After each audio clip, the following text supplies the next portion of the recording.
in their name, and that's like, you have to get a certain amount of signatures and get it signed in before.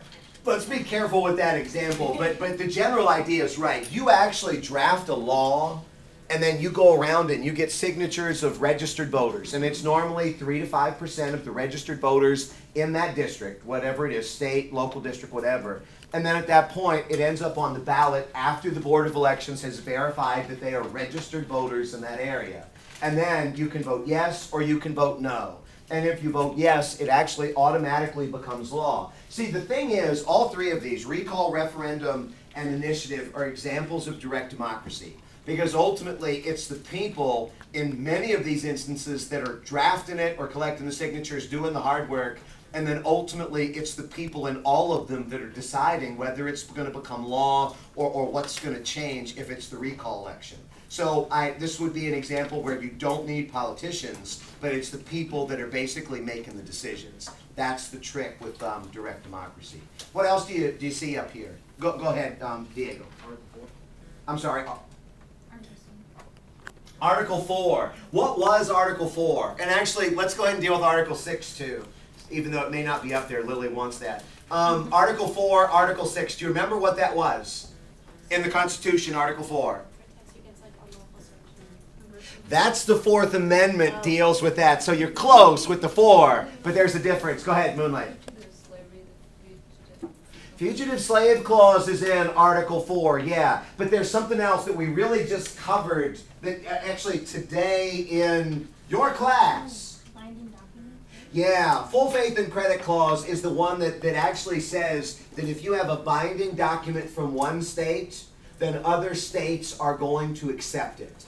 And I gave y'all several examples. One was a driver's license. You do not have to get a new driver's license every time you go to a new state, as long as your driver's license is valid, because they're going to recognize that if you're just passing through. A marriage license, you know, if you were somebody that's going to get married 2 or 3 times and you moved after you got married, the idea is that they're going to accept your marriage license from another state, so you don't have to remarry in the new state you get to.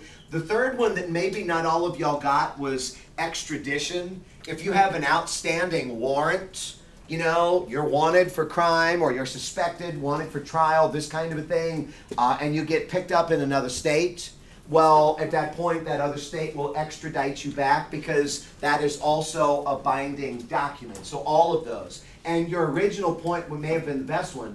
Article 4 in the original Constitution had the fugitive slave clause, which ultimately said that if runaway slaves were caught by others, they needed to be returned to the person whose property, you know, who had the paperwork that said that that was their property. So even if you escaped, you didn't necessarily escape under Article 4. All of these are examples of binding, valid paperwork from one state that other states had to accept. Article 6 we hit on in Chapter 3 very, very quickly. But do you remember what Article 6 was? Because there's one big thing that's in there. Go ahead. Supremacy Clause in Article 6. And make sure that you're clean on this. This is 4, and this is 6. Yeah, it does cause problems. Yeah, come over here and zoom in on this. Make sure they got that. Article 4 is the full faith and credit clause. Article 6 is the Supremacy Clause. Constitution is the supreme law of the land, so if something doesn't jibe with the Constitution wins. And this is one of the first examples where the states were not going to be the most powerful, but in fact the federal government, through their federal constitution, was going to be able to make the states yield even if they didn't agree with something. Go ahead, Diego. And that was like the Supreme Court would interpret what the Constitution meant? And the Supreme Court would be the one that was going to be the arbiter as far as these, yeah, this is one of the big places where the Supreme Court initially anyway got its power. What other questions have y'all got up here? Any of the chapters? Go ahead, Sal. I actually have a question for this Article 6. You said the federal government would like stop the states, but Yes. from what exactly? If they were doing something that was contrary to the Constitution wins. So this was their ability to be able to say no to the states. And under the Articles of Confederation, they never, ever had that. While we're on the Articles, just really, really quick, we have dealt with fractions in a number of scenarios this semester already. Can you give me some examples of some fractions that we talked about? 3/5. What's 3/5? Every 3 slaves is compared to 1 person. 3/5, every 3 slaves equals 1 person. What? The principle is right, but the numbers are off. Go ahead, Naomi. Every 5 slaves. 5 slaves equals 3 people, or a slave is something that is less than human. And the 3/5 clause dealt with what exactly? What? Taxation and representation. The southern states were going to have to pay taxes on 3/5 of their slave population, and 3/5 of their slave population would count as population for representation purposes. So they would get a few more representatives in the federal government, but they would have to pay more in taxes so the North would benefit. Any other fractions that you can think of? 2/3. What was 2/3? 2/3 to veto? To pass, 2/3 to pass. Zoom in, get close, Myrna. 2/3 to pass what? 2/3 No, really, get close, Myrna. If you're I'm gonna, trying. Constitution. 2/3 to pass the Constitution? No. No, what was the one where you're talking about today where all the states... What's that? 2/3 to override a presidential veto. That's one. There was another 2/3. I wrote it down. Close. To propose a constitutional amendment. 2/3 to propose an amendment, 2/3 to override a veto. What fraction did you need to ratify a constitutional amendment? 3/4. You needed 3/4 of the states or 38 of the states. If so many as 13 of them said no, the amendment was dead, and there have only been 27 amendments passed. Go ahead. Well, let's finish the fractions first. 9/13. What was 9/13? The articles of confederation. There. The Articles of what? What? The Articles of what? Confederation. Articles of Confederation. What about 9/13? They knew they were only going to have 9 states that would absolutely pass it. So that's actually 9/13 for the ratification of the Constitution, or 9/13 to pass a law under the Articles of Confederation. What was 13/13? Oh, if you abolish the Articles of Confederation, right? If you want to start like a new. Another A word, not abolish, but if you wanted to blank the Articles of Confederation. Amend. If you wanted to amend, it had to be unanimous, ultimately approval, so it had to be 13/13. So remember, 2/3, 3/5, 3/4, 9/13. 3/4 is 38 states have to agree. 38 states have to agree, and it's on the video now. It's on the video now, so you'll be able to get it. Go ahead, Naomi. You had a question. Wait, can you go over 9/15 one more time? What was 9/13? I got confused. Pass a law under the Articles of Pass a law under the Articles of Confederation, or as Hannah said, 9/13 to ratify the Constitution. And if you remember, and I'll make sure that y'all all have this, but if you go, that's not right. If you go into course content and you go to chapter 2, you'll notice down here, bear with me, you will notice that I put in here, let me go back. I put in here the actual order and the votes. Why was it that they just decided that they were going to have 9/13 and not have it unanimous? Because they knew they were going to get Because they knew that they had 9 states based on the votes. And when you go in here, there it is, ratification of the Constitution, and you'll notice it's got the numbers. I don't need you to know the numbers, but just know that general idea. They kind of illegally maybe passed it initially because they knew that they had 9, they weren't sure about 13. What other things have y'all got? Order? Yes, on chapter 1. Yeah, you know, freedom, order, and equality was something that we kind of talked about briefly. You know, freedom is the idea that some people want to do the things that they want to do. And I had mentioned to you, if everybody is free, and I think I swung my fists, what's the problem if everybody's swinging their fists, Ventrella?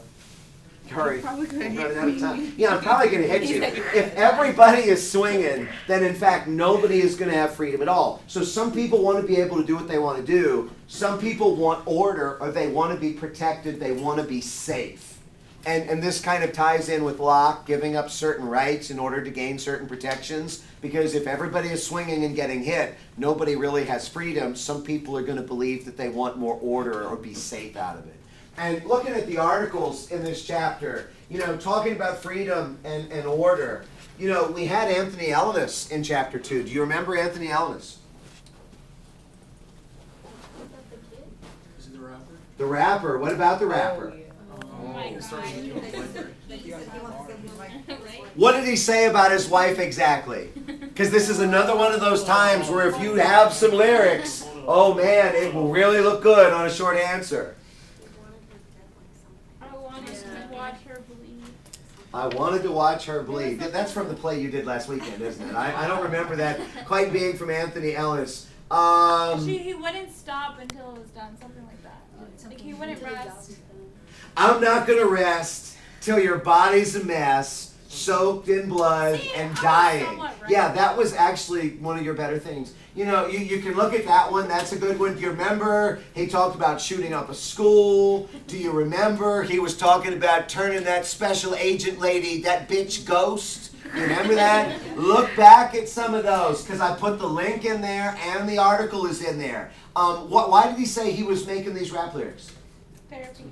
Therapy. He was going through a difficult time with his divorce. This was something that was helping him cope, so he wasn't really planning on doing it. I asked some of y'all this question too. If somebody started posting this kind of stuff about you in a divorce or a breakup, how would y'all take it?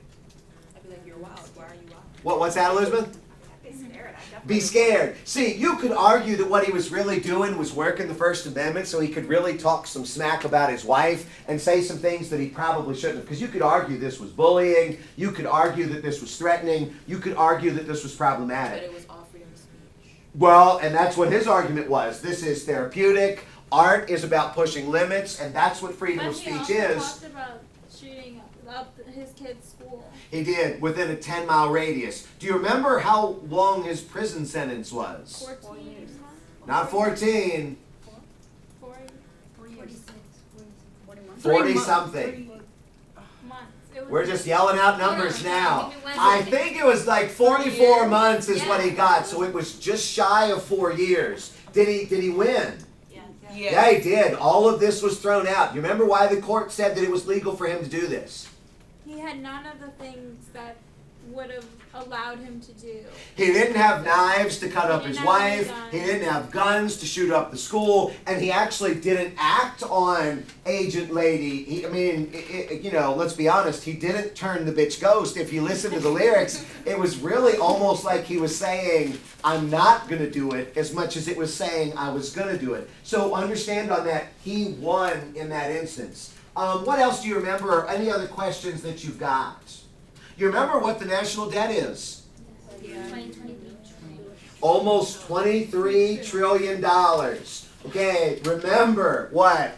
This is hundreds. This is thousands. This is millions. This is billions. And now we finally get to trillion. So make sure that you're comfortable with the right number of zeros on the end of this. Can I write trillions? You can write it, but that doesn't mean it's going to be right. Okay, do you remember what your share is? You're right. 72,000 or 75. 72,000 or 75,000. I remembered 70,000, Hasha, so I'll go 70 on this. And I think that I had mentioned if you got married, it would be 140. And if you got married and had kids, it would be like, too much. And none of y'all really were married with kids today. When I asked you, several people said, I want to have 3 kids and, blah, blah, blah. But you weren't at that point. But husband, wife, or spouse, and 3 kids would be like $350,000 today. By the time you actually did that, it's going to be way, way, way, way, way, way more. And that's debt per citizen average up there. This link will be in there. It's in there for some of the classes, but not all. Other questions that y'all have, and let me go back a little bit here, and let me delve into, these are just chapter 2 articles. Land grab, we've talked about web cameras, we talked about social media, but land grab, porn, any questions that y'all have? Because there are going to be some good questions with the porn. Okay, that's good. What is Go ahead. You can't What was the change. New Jersey plan? The New Jersey plan, that's actually a serious one. If you remember when one of the big first controversies was representation. One of the big first controversies was representation.